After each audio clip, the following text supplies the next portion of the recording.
I put this talk together on naturalistic gardening for this. I've never done this presentation, and I don't do only naturalistic gardening. So I want y'all to know that. I'm a small business. I'm the owner and the propagator and the tax person and the social media person. We just have a couple of employees. So I do the designs and the installs and occasionally maintenance. But I do that in all kinds of different settings. The naturalistic gardening is something that's had, it interests me because of my interest in biology and ecology, and I grew up in the woods, and like when Norm said I travel, I'd always go to places I can be in the woods. And it's something that has become a significant part of our design request. So I guess I want you mostly to know that we have a very diverse business, and this is one aspect of it. It's really trendy. There's a new book out on the garden revolution. Last year there were books out on this naturalistic style. I think that a lot of what I'm going to talk about today will find places and pieces, but also a lot of what I'm talking about today is not, it'll never become my entire business. And I don't know if that's because of where I am. We're a poor state, and while we have, our coast has lots of money, it's just, we hadn't been a place that really pushes and sort of rides on the cutting edge of horticulture. I mean, I like to do that, but it doesn't make a whole lot of money, so I have to balance those things. But where I grew up is Beach Island, South Carolina. To give you a little let's see, I thought I had 95 on here, but 95 basically runs along the coast. And almost everything that I'm going to go through today, every case study, is in either Columbia or along the coast. We're at a stunning elevation of 200 feet, actually about 160 feet. We have a hill, and but y'all have a lot more. We drove up yesterday, so I kind of got to see some of the beautiful mountains coming up through the middle of the state. A couple of things I want you to notice on this map, though, is the terrain. Almost everywhere I work is really low. So, and I don't know how much you can tell, but this is a little darker green, right? It's all coastal plain. You don't have to look at the details of these Walter diagrams, but just notice that they represent temperatures through the year, rainfall through the year, humidity through the year, and we're almost exactly like Jacksonville. So we're a lot closer in climate and soils to Jacksonville, Savannah, than we would be to, say, Greensboro or Charlotte. We're very flat. A little bit of our woodlands, just again, a little bit of introduction, just so you kind of know where I'm coming from. Then we're going to look at clients, and I'm going to end with a little bit of information about our farm. Let me go back. I lost a text here. I don't have a handout, but if you want to pull out your cell phone, my handout is just a general guide, and you can do it now or look at it later. And it's posted on my website, which is my name, just jenksfarmer.com. And it's on the blog section. It'll pull right up. Hey, should we turn out the lights or do? Thank you. Oh, they're looking into it. Okay, thanks. I would love to be able to make this, I guess. This is a woodland that I love to be in. These are cypress trees in a really poor soil, boggy situation. So that's as big as they get. These are mature trees that are about 6 or 8 feet apart, and in this swamp you can be totally disoriented like that. And then the same tree, cypress trees that are Yeah, that's great. These are estimated 2,000-year-old cypress in a place called Esau Creek, South Carolina. You can do kayak rides through it, and it's just overwhelming. A lot of our woodlands are low in flooding, a lot of deciduous trees, but mixed in pines, magnolias, hollies. So this look of a totally deciduous forest, and the kind of thing that I saw on the highway yesterday, we very rarely get. You know, we always have a little bit of winter green mixed in. Are those dwarf palmettos in there? That's sable minor, dwarf palmetto. So those are mature plants. Oh, there's that link if you want to just follow the outline, the download.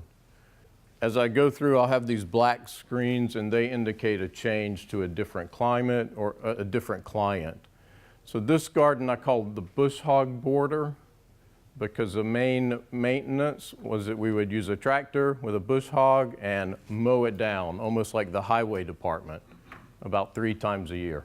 And I kind of like that maintenance on a big scale border. It's easy. We know it works because we know the highway department's been doing it forever. And in our climate, where we have a lot of summer growth and summer energy and recovery, you know, you can do that on July 1st, and by July 2nd, everything's back up to this height. Little orientation to this garden.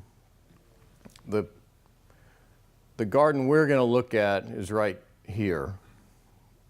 And it's almost an acre meadow. But it's a part of, and I think this is important, like I said earlier, it's a part of a very diverse landscape. There are formal gardens, there are pond gardens. We're going to look a little bit at the pond garden too. This is about a 30-acre garden. And this is a private estate that when I was called in by some New Yorkers who said, we come down to our place twice a year and we'd like it to look pretty in the fall. Can you do that? Like, yeah. Well, over the course of time, family needs drew them back and they moved here full-time. And this became a full-time year-round garden. And then my last project there was to set it up as a nonprofit. So it's set up as a botanical garden now. Again, it's flat. You see the area that we're looking at right there, the formal garden in here and the big meadow there. When we started, generally, a couple of general pictures. When I started with this garden, this is what the whole place looked like. And I don't know about y'all, I'm okay, I like turf, I think we need it in gardens, but I don't like rowing out to an island to cut grass. So I called them, I said, hey, we can do better than this. Can we change that? And by the way, you're rich, can you buy us a paddle so we don't have to row with the shovels anymore?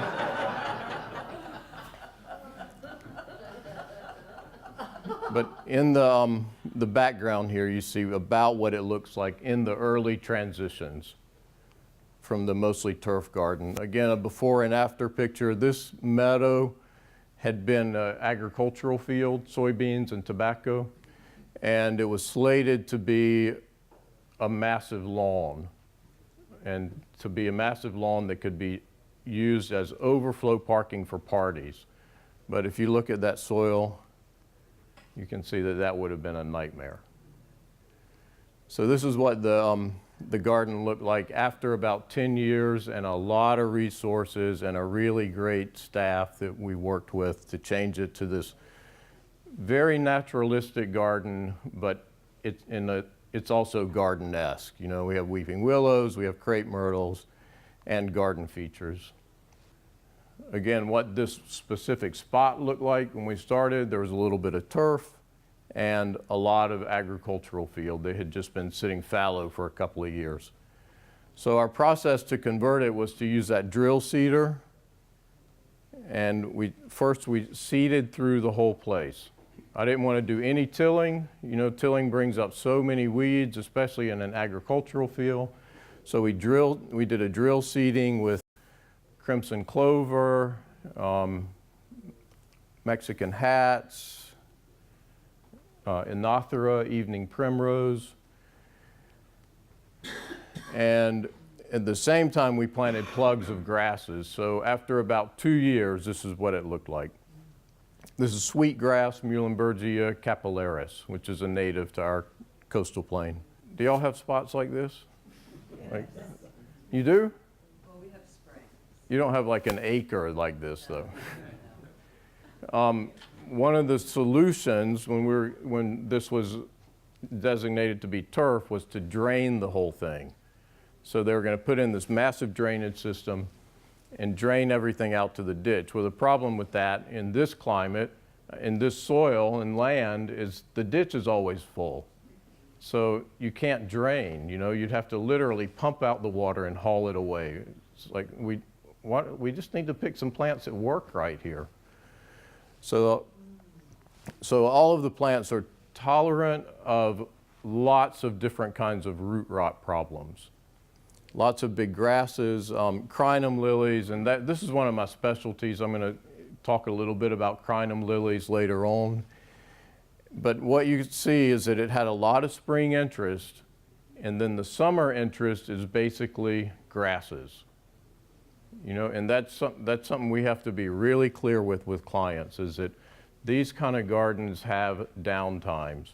I think the big grasses in the summer, you can walk through them. I think that's really beautiful, but a lot of people think that's weeds. And then a little bit from the pond area that I showed you, it was also planted very naturalistically. This is in construction. I just want to point out the radiator. This is a geothermal system, so it heats and cools a 6,000 square foot house. So I love that this pond does lots of stuff. You know, I love that it's beautiful, it's a focal point, but it's also producing or saving energy on their bill. And this is that same pond after about 2 years. I mentioned no-till gardening, and there are a lot of reasons that I do almost all no-till on any project, no matter the soil type. And I do that because the weed issues and preserving the life in the soil issues, y'all know this, you know, you're closer. You know the research that's coming out of the Rodale Institute on microbiology of the soil. It's amazing information about how dynamic that soil life is and how important it is that we establish the cycles in the soil, and that keeps our plants healthy. I'm going to show you pictures of what we've done accordingly in our farm later on. But the big issue, of course, is erosion. And what we think about is the history of erosion as something that's gone by. At least in the South, we don't see it so much. I don't know what your erosion issues are here. I imagine with mining, they were really big, but as that industry declines, I don't know about your agricultural erosion. We still have them though. This is an erosion ditch 45 miles from my home. This is massive. Like if I were walking through here, I would be height-wise about right there. This is all urban development in a small town where the water has all been funneled to what used to be one park. But I think with erosion, it's really important that we relate this, that I relate this to my clients. For those bigger issues, you know, they hear about it, they read about it, they listen to NPR, but they can't relate what that little tiller's doing to the big national erosion issues. But I think that we can relate what it's doing in the backyard, because we can pick up some soil that's all dried out and has no life in it and just use that as an example, as a bridge to a bigger issue. This project is in Augusta, Georgia. And Augusta is very, very conservative. How many people have been to the Masters? So the National Golf Tournament dominates Augusta. And it's a place where every blade of grass is absolutely perfect. And if a tree is a little bit in the wrong place, they'll move it over 2 feet, at amazing expense. Well, the neighborhoods around it tend to reflect that. But this is one of my clients who's right up against the National and refuses to use a yard service for spraying her turf. And she's very proud of having white clover as a soil builder in her turf. So, you know, we used to include clover in seed mixes. Now we sell stuff to kill it. But even so, you see, it's a traditional house in a very traditional neighborhood. So the job that I'm going to tell you about, the meadow that went into this neighborhood, was incredibly controversial.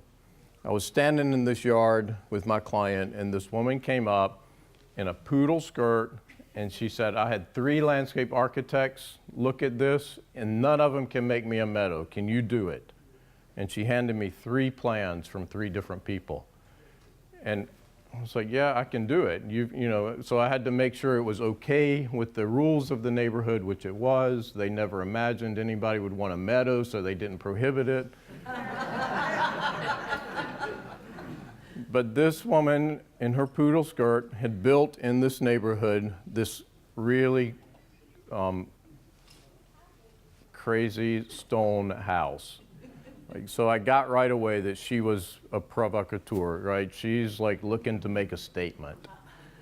This is what the soil looked like. It's heavy red clay, rocky red clay. This is what it was like when we started. We did a little overseeding of rye just to give us some time to get prepped and to get her on the calendar.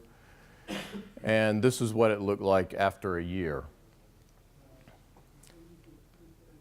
I want to show you as we go the walkway and tell you a little bit about that too.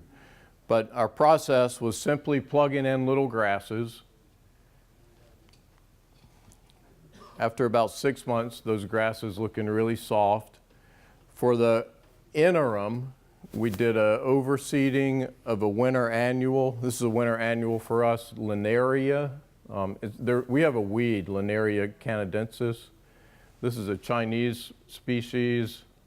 Wait a minute, actually I think it's an African species, Americana, and it's sold from Wild Seed Farms in bulk.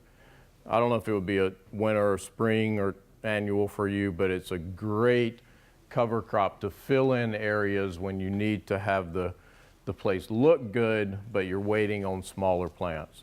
And because we did no-till in this heavy rocky soil, we could only put in small plants or work really hard to get a few tree holes in for trees. On the back side of this house,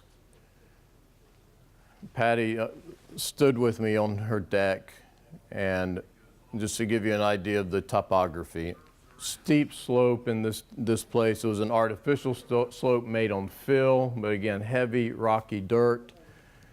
And she stood there, she said, hey, I'm never going down there. I'm not a gardener, I don't want to go down there, but I want it to be pretty when I stand here with my wine in the afternoon. So this is what we did. Again, no-till, there's no irrigation in this garden. We used no equipment because she was sick of the construction process. She didn't want any more noise. She was a piano player. This is a year in. And it was planted in sort of a meadow style, but it is dominated more by perennials. But again, they're very tough, long-lasting perennials. Teucriums, asters, crinum lilies, of course. At the bottom of this slope, we did a little swing set. And I put a little cocktail table down there because I knew that would draw her down there. And she ultimately did go in the garden. And she's very proud of this, but this is a garden that has gotten lots of criticism, lots of controversy. The neighborhood hates it. They still hate it. Again, this is somebody who wanted that, right? She sought to challenge people. But it just doesn't, you know, it doesn't always work. We have to be really careful in explaining that to clients. I think, you know, they pick up a big book on the garden revolution and it says meadows are cool and meadows are beautiful, but it's one of the problems I'll talk about in the second half of this presentation. Is it perception of other people as well as neighborhood regulations can be a problem with this kind of landscaping. This is a very similar job. This client called me in when the project looked like this. I know, but I love that. You know, you got lots of time to think.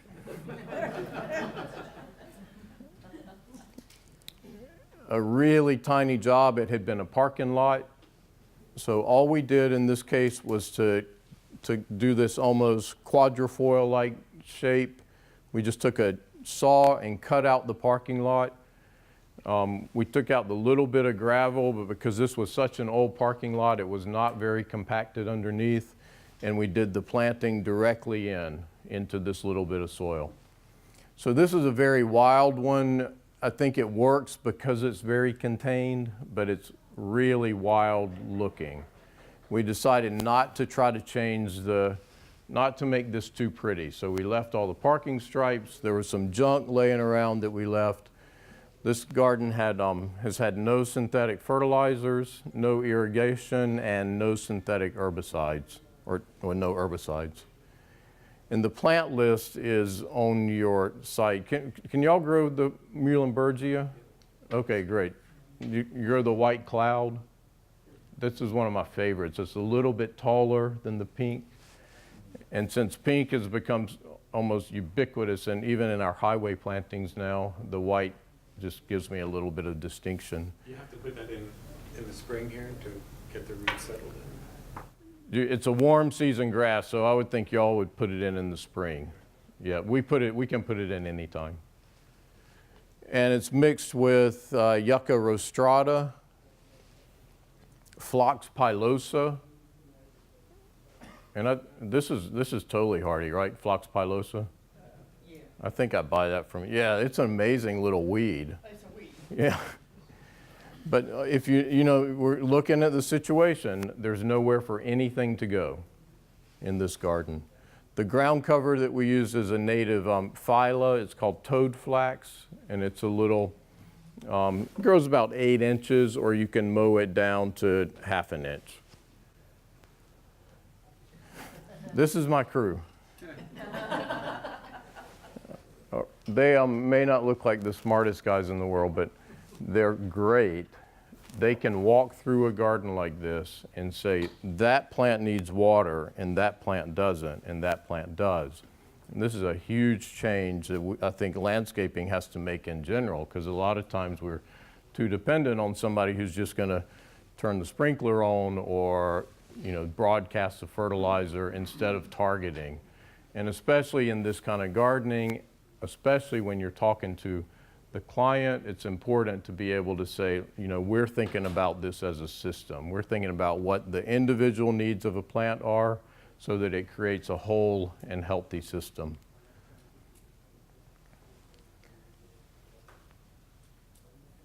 This meadow is in the Isle of Palms, which is right outside of Charleston, South Carolina, under live oaks. We did the same sort of planting that I've talked about.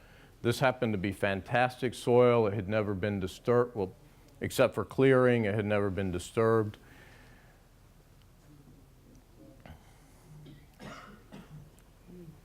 So a little bit just on the installation process. So it's incredibly shady in this garden.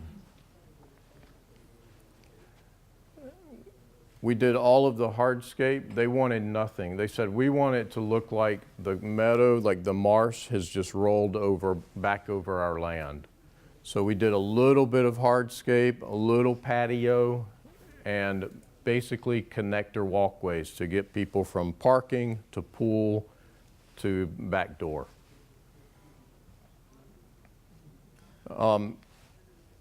We just hung these are country casual teak swings, but to give a little bit of interest in the walkways, in that video you can see some darker areas in the concrete. So on a bright sunny day, we went under, we poured the concrete, went under the tree and etched out where the shadows of the limbs fell on the concrete. For somebody who wants their place to look like the marsh just rolled over it, they built A pool that sticks out like a sore thumb. This is, we think it's the only pool on the intercoastal waterway that sits in the intercoastal waterway. So you can sit in the pool and put your hands over into the salt water. This is a 1960s pool. It was actually there when they bought it. I don't think you could do that today. But notice their house. They're also people who want to make a statement with what's outside.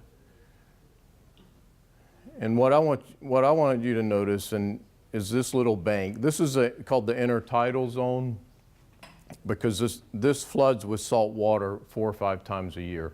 So the plants in that zone have to be very specific. The other thing that I can only tell you is this soil is like, it's white sand. It's like an ashtray. Everything we do there is going to end up there in the marsh. Everything, in minutes. If you stand on their deck and look down, you see that the people who have lawns, like, you know, manicured lawns, they don't have these mud flats because that little bit of water, that little bit of nitrogen runoff creates a bloom, right? So it turns green and it totally shades out that. And they probably think that's really nice, you know, because you don't have this. What I have to do is to think about the bigger picture and what's happening out in that marsh and why we need those mud flats. This is one of our most amazing little creatures in South Carolina, fiddler crabs. They live by filtering things that are running over that mud flat. So if you do anything that covers them up, shades them out, they're gone. They can't live in that shady area that's created by the little bit of water and nitrogen runoff from the lawns.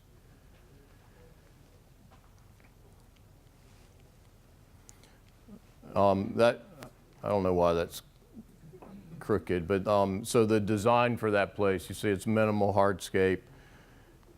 It's mostly different kinds of meadow, and it's done by sunlight.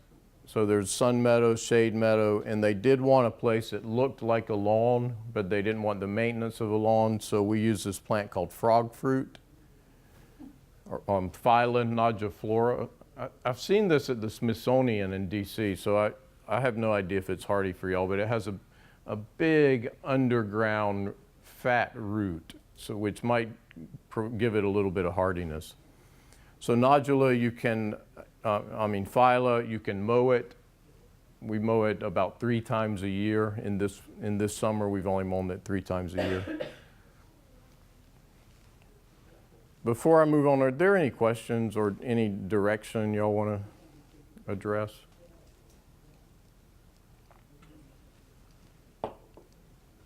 Okay, this is a little bit of a break from the naturalistic stuff. And this is mainly something for you to put on your travel agenda. If you're headed south and you're going through Columbia, South Carolina, one of our very cool gardens is the Hampton Preston Gardens. It's a free garden. It's a historic home. And Columbia was laid out in 4-acre blocks. The richer you were, the more of the block you had. So these people had a full block, full 4 acres.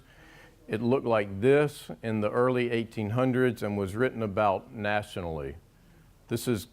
These are sheared red cedars. The entire 4 acres was sheared plants. So you know how they did it, right? We can't do that again. We don't want to do that again. But we do want, as a public garden, to bring people in and say, this is what it was like. It was really cool, but this is how they maintained it. And we can use this as a teaching tool. We can bring in people and talk about slavery. We can talk about plants. We can talk about all the things that make gardens happen, and the bigger social issues of gardening. So I was, so in the 1950s though, wait a minute. Sorry y'all, I gotta back up. That little fountain, I'd like you to pay attention to that. So in the 1950s, that little fountain would have been right where that arrow is.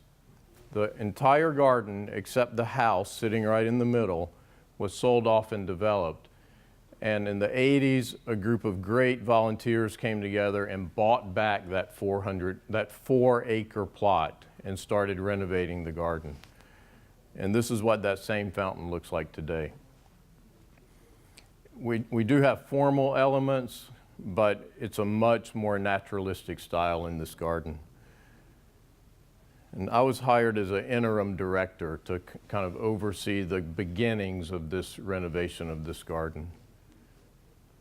We did a lot of things in here to bring children, to bring families, for, not only because we want the nonprofit to be successful, but we want to be able to talk about the bigger issues. We want to encourage this next generation of gardeners, but it was tough to do it without, you think of children's gardens and you think of slides and plastic. I do anyway. I think a lot of them are playgrounds. So I think we did a great job on this one, making it interesting and fun.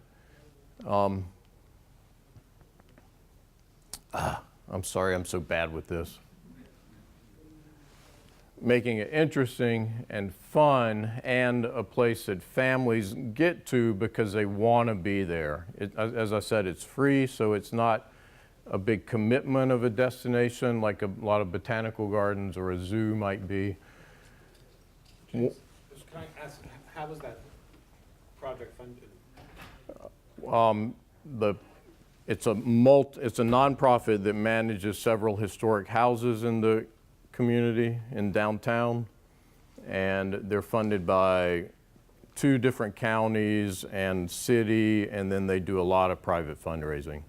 So it's technically nonprofit with some municipal funding. The city actually owns the house, but the separate nonprofit manages it. One of the main features was to be this gazebo that was really boring from the conceptual design, so we changed it. We pulled in a local sculptor, and this is what the gazebo looks like now. It was installed this past October.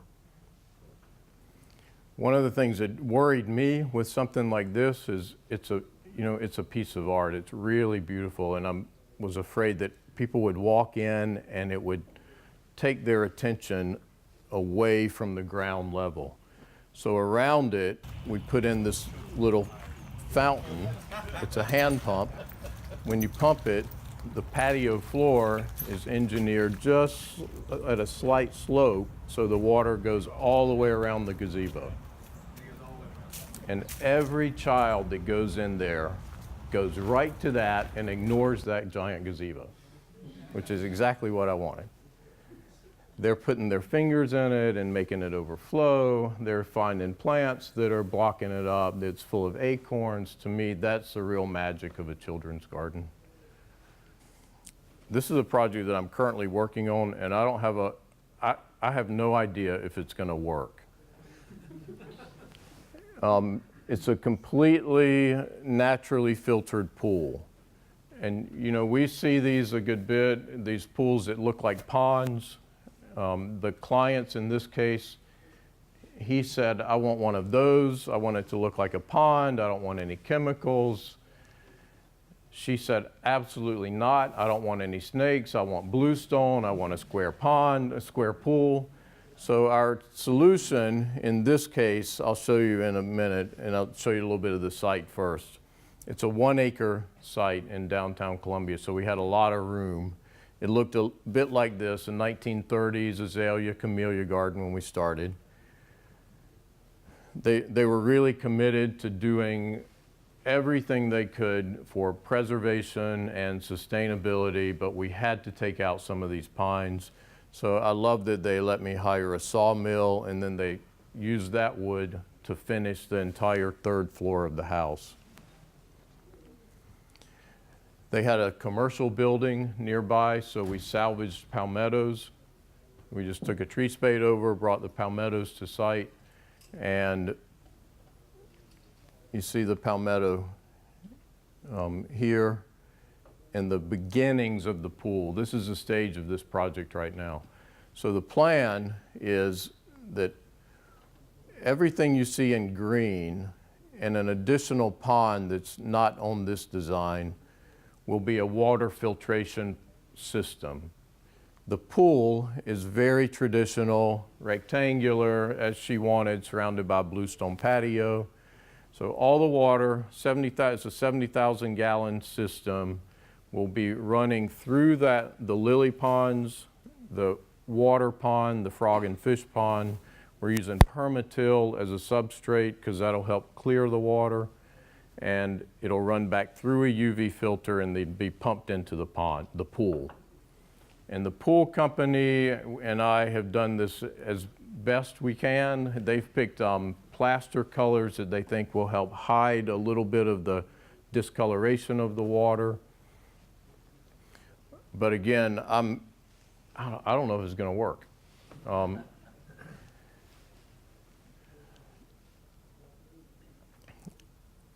And you know, from personally, this is how I grew up swimming, so.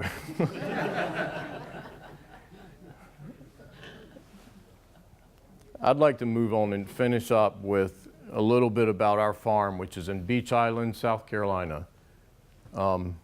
Let's see, I don't have my Beach Island slide, but this is where I grew up, was a little country farm.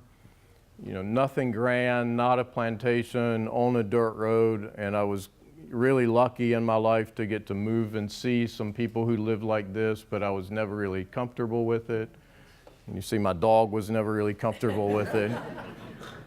So about 10 years ago, I got to go back and open my own business and start a nursery there, and to use a lot of these principles. And I use that place in Beach Island as a little bit of a experiment station, with the idea that I can test things there, you know, cover crops, that sort of thing, to see how they'll work and how they might translate into my design work. Beach Island is right at the edge of the Piedmont, so about 160 feet in elevation, but we have spectacular soil. Red clay with a good sandy mix. It's perfect for the kind of no-till gardening and no-till crop production we do. We have a field nursery that produces crinum lilies. Originally, the house was connected, and the drive was connected via a quarter-mile long Magnolia grandiflora alley. Half of that is now in state hands, and so that's really well taken care of. Half of it is in different landowners, and it's kind of gone to pot. But this is a house I grew up in, and if you notice in the foreground, that arrow, that's my very first crinum lily. So about 1973 is when I met crinum lilies. And that same crinum lily flowers today. This is Crinum bulbospermum. It's totally cold hardy. We have crinums in Pittsburgh Zoo in the ground, in a garden out south of Toledo in the ground. I have a client in a little town called Somerville, West Virginia, which he says is about 2,000 feet, and he has lots of crinums growing there. So on our farm, my mom's garden is behind the house, and she's an important part of our business. She doesn't, she doesn't garden, she doesn't work with us, but because of where we are, we have to make it fun for our interns and our guys who are working. And so last night, she was cooking supper, and the interns were all there, and she had 4 guys in the house eating supper with her and watching Wheel of Fortune. But she's a gardener. This is a picture. Her garden was featured in New York Times. When my book came out, they did a story on how plants come in and out of fashion. So they sent a photographer, Rob Cardillo, came down, and it was like he had landed on another planet. One of the things he arm wrestled with my mom about was that she has a clothesline running through the middle of the garden, and he made her take it down. Because of the horizontal lines, they would have looked funny. So when he left, we put it back up and Took some pretty pictures with it up. So my mom and my niece, but I want y'all, this was, we're being featured in Heirloom Gardener magazine this spring. So this picture may be in it. This is cut for a magazine, but I want y'all to see the reality of where we live. And I'll talk about, in the second half of this presentation, I'll go into what donkeys do for us. My partner Tom and I run the mail order nursery, so we ship these bulbs. This is our product. So we ship those all over the country. And yeah, that's what they look like. Everything you see there is waste to me. You can also see that we have ryegrass coming up. We have lots of cover crops mixed in. And I mentioned the erosion issue earlier. I want you to see why it's so near to my heart, why I have to talk to clients about it. If you watch on the right-hand side, the fence is our farm. And my dad quit tilling in the 70s. But the neighbor, who's a conventional farmer, he does peanuts, soybeans and corn alternating, and he's a good farmer. He's one of my peers, but this is what he does. He probably tills 3 times a year. So if you see the little bamboo pole going across, that's at level. There's a 9-inch difference between his soil level and my soil level. 9 inches, and this is, we're relatively flat. This isn't Indiana. This isn't places that are having these massive erosion problems. Our soil is so rich that we can almost not grow beans because they won't fruit. They just grow and grow and grow. So I'm really proud of that, and I want to take that message and these techniques out into gardens. Of course, we have to turn the soil. We do that by hand. This is just a slit where we'll just make a slit and then plant the little crinum pups, which start out about that big, and it takes 3 years to get them to this big. So we just make a slit and take it straight through. We intermix all kinds of other plants. So these are production fields, but we do vegetables just for our own use. And we do all kinds of flowers for pollinators. We do lots and lots of cover crops. Beans, of course, clover, but we also do every winter, the entire field is covered with turnips. You all know turnips and all of those related crops help fight nematodes.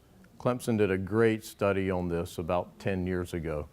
So since we started doing the turnip cover crop in the winter, our nematode count has dropped to 0. We have to be tested for shipping to California.